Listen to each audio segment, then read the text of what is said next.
আমাকে ছেড়ে দাও রাজন। মিছে সময় নষ্ট করো না।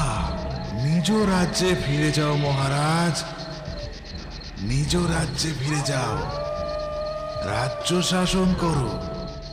এ শ্মশান ভূমি তোমার স্থান নয়। ফিরে যেতে তো আমি আসিনি বেতাল। ঋষিকে আমি কথা দিয়েছি তোমাকে তার কাছে নিয়ে যাব বলে। আমি কিছুতেই আমার প্রতিজ্ঞা ভঙ্গ করতে পারি না বেতাল।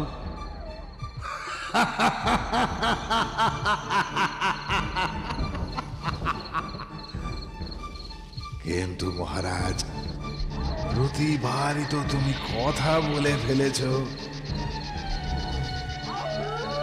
এবারও আমি তোমায় একটা গল্প বলবো, আর তোমাকে তার উত্তর দিতে হবে। ভুল উত্তর যদি দাও, তোমার মাথা ফেটে চৌচির হয়ে যাবে মহারাজ।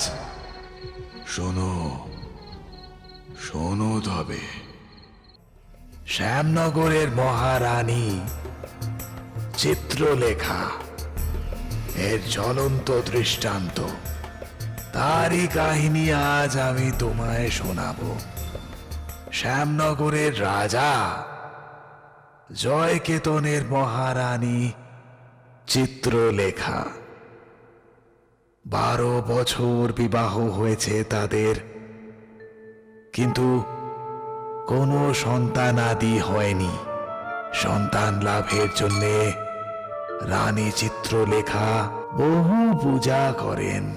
বলা যায় এমন কোনো পূজা বাকি নেই যা করেন না। সন্তানের জন্য আকুল হয়ে রানী নিত্যদিন সেখানে যান, ভক্তি ভরে পূজা করেন। একদিন লোকের বিশ্বাস যে একান্তভাবে ডাকলে ভগবান প্রসন্ন হয়ে মনোবাসনা পূরণ করেন। কিন্তু তিনি আমার প্রতি প্রসন্ন নন। আমি মা হওয়া থেকে বঞ্চিত হয়ে রয়েছি। মহারানী, নিরাশ হবেন না। এমন সময় আসবে যখন ঠিক আপনার মনোবাসনা পূরণ হবে। দেবতার কৃপা দৃষ্টি অবশ্যই লাভ করবেন আপনি। অধীর হবেন না। আর কত যে পরীক্ষা নেবেন ঈশ্বর, কে জানে। চিত্রলেখা, কে আপনি? তুমি তো শ্যামনগরের মহারানী চিত্রলেখা। এখানে এসো। আপনি কি করে জানলেন? আমি সব জানি। সন্তান লাভের জন্য তুমি খুবই ব্যস্ত হয়ে পড়েছ। তোমার মনোবাসনা পূরণ করার জন্যই আমি এসেছি। আশ্চর্য, এই বৈরাগী কি করে জানলো আমার মনের বাসনা?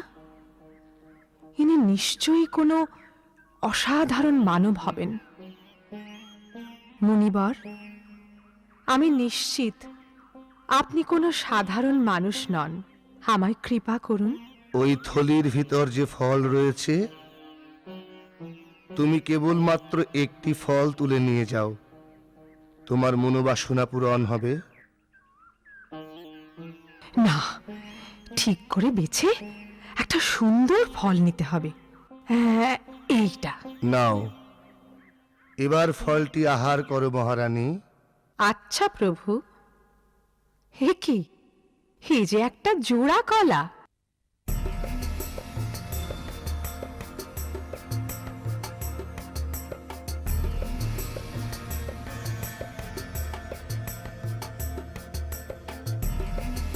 মহারাজ, মহারাজ, মহারানী চিত্রলেখা অন্তঃসত্ত্বা। আমাদের রাজপুত্রের জন্ম হতে চলেছে মহারাজ। হ্যাঁ, বলছো কি রাজবৈদ্য? আমার উত্তরাধিকার এসেছে। আজ তো পরম আনন্দের দিন আমার।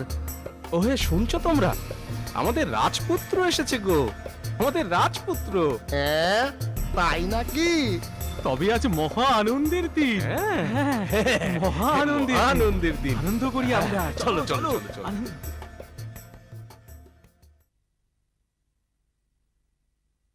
এ কি, এ কি, কি আশ্চর্য! জোড়া সন্তান। এখন কি হবে মহারানী?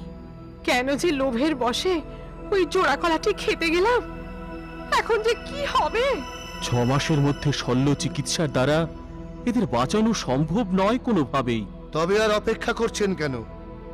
যেটি অবশ্যই করা প্রয়োজন তা এখনই করে ফেলুন। কিন্তু মহারাজ, এ দুরূহ কাজ করার মতো যোগ্য শল্য চিকিৎসক আমাদের রাজ্যে নেই। যারা অভিজ্ঞ তারাই এ কার্য করতে পারেন মহারাজ। তবে খোঁজ করুন আপনারা, কোথায় আছে এমন অভিজ্ঞ শল্যবিদ?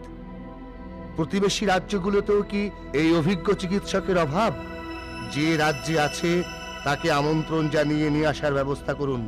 বলুন, উপযুক্ত পারিশ্রমিকের অধিক দেওয়া হবে। আপনারা দ্রুত এর একটা ব্যবস্থা করুন। মহারানী, আমাদের জানাশোনার মধ্যে একজন আছেন যিনি এই অস্ত্র চিকিৎসা করার যোগ্য। তিনি অশ্বিনী দত্ত। কি? চন্দ্রগিরির রাজবৈদ্য অশ্বিনী দত্ত? মহারাজ কোনো মতেই চন্দ্রগিরির রাজবৈদ্যকে দিয়ে চিকিৎসা করাবেন না। আমাকে এর একটা ব্যবস্থা করতে হবে।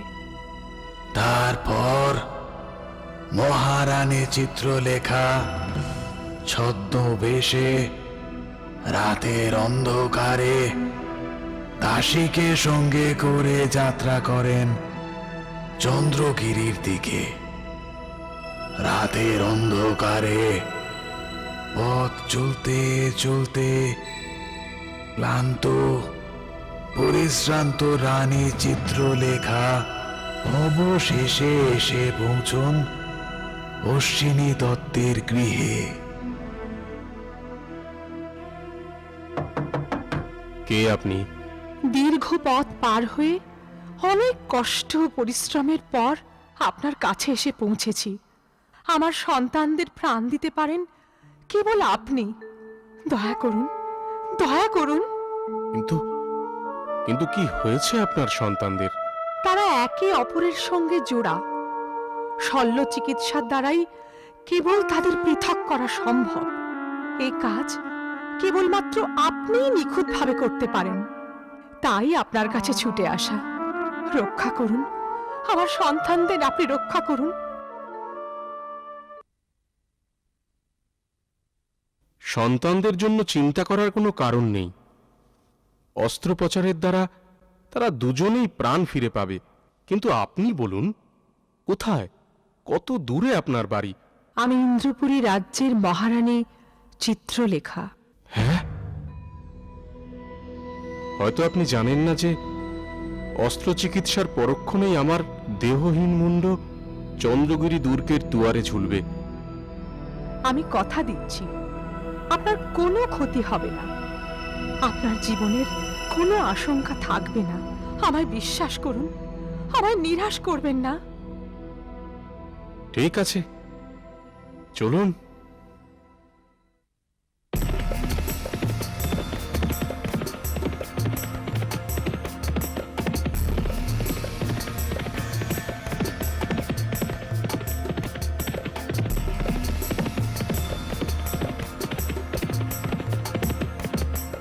আসুন, এই দেখুন।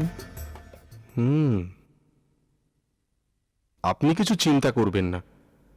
আমি অস্ত্রোপচারের দ্বারা আপনার সন্তানদের পৃথক করে দেব এবং উভয়ই জীবিত ও সুস্থ থাকবে।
কি বলছো মহামন্ত্রী?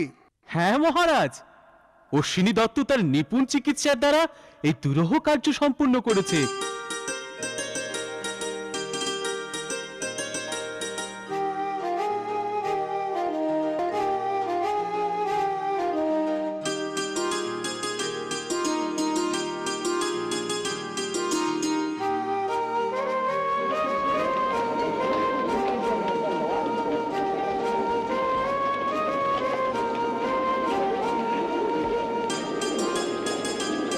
হ্যাঁ, কি আশ্চর্য! এত দুরূহ কাজ অশ্বিনী দত্ত ছাড়া এ কার্য সম্ভব ছিল? যা বলেছ। শল্য চিকিৎসার দ্বারা সন্তানদের পৃথক করা সম্ভব হয়েছে। আর এই দুরূহ কার্য সম্পাদন করেন চন্দ্রগিরির রাজবৈদ্য প্রখ্যাত শল্যবিদ অশ্বিনী দত্ত। এই কার্যের ফলে তিনি রাজবংশের ধারাকে রক্ষা করেন। রাজ দম্পতি এবং রাজ্যের প্রজাগণ তাঁর কাছে কৃতজ্ঞ।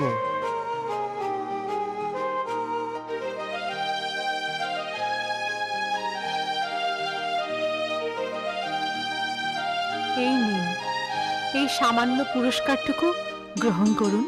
মহারানী, আপনি আমার প্রতি যে সম্মান প্রদর্শন করেছেন, আমার যে উপকার করেছেন, তার জন্য ধন্যবাদ। আপনার কাছে আমি চিরকৃতজ্ঞ থাকব। এই পুরস্কারের আমার প্রয়োজন নেই মহারানী। মহারাজ, রানী চিত্রলেখা যা করেছে তাতে কি সে তার কথা রক্ষা করতে পেরেছে? সে কথা দিয়েছিল অশ্বিনী দত্তের প্রাণহানি হবে না, কিন্তু শল্য চিকিৎসার সাফল্যের পর ঘোষণার দ্বারা তার প্রতি কৃতজ্ঞতা জ্ঞাপন করে এবং তা কেবল নিজ রাজ্যে নয়, সমস্ত রাজ্যে প্রচারিত হয় যে শল্য চিকিৎসক অশ্বিনী দত্ত। এই প্রচারের ফলে কি অশ্বিনী দত্তের জীবন নিয়ে মজা করা হলো না? এ তো কৃতজ্ঞতা নয়, কৃতঘ্নতা। আর অপরদিকে অশ্বিনী দত্ত জানতো যে কাজ সে করতে যাচ্ছে তা মোটেই বিপন্মুক্ত নয়। তবু কেন সে সম্মত হলো? চিত্রলেখার করুণ প্রার্থনায় সে কি ভিজে গিয়েছিল? সর্বশেষে সে চিত্রলেখাকে বলল, আপনি আমার উপকার করেছেন, তার জন্যে ধন্যবাদ। কেন বলল সে মহারাজ?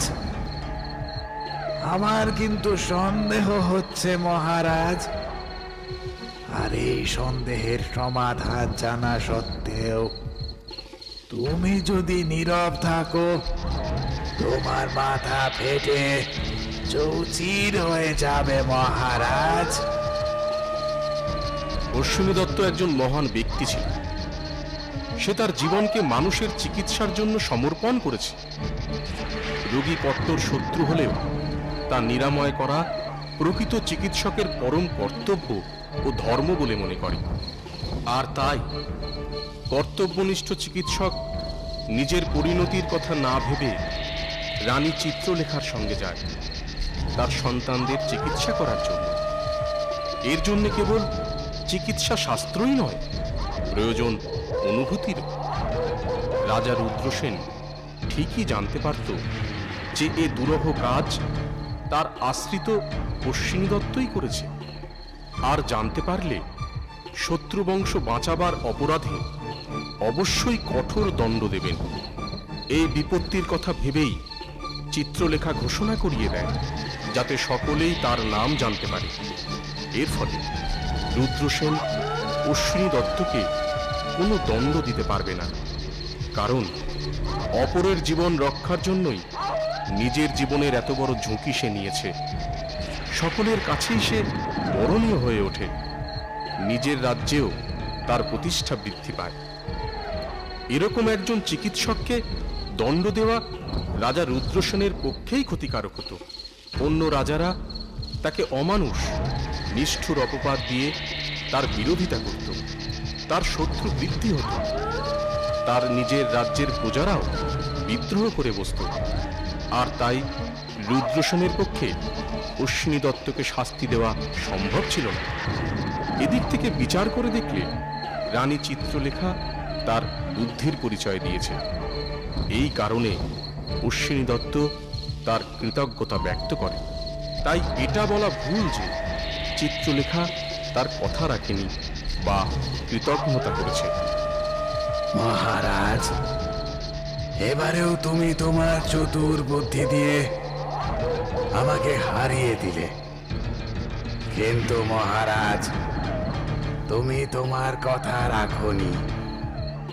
তুমি আবার কথা বলে ফেললে,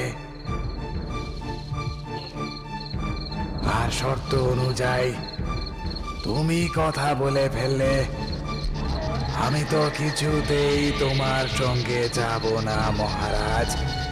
তাই আমি চললাম মহারাজ, আমি চললাম।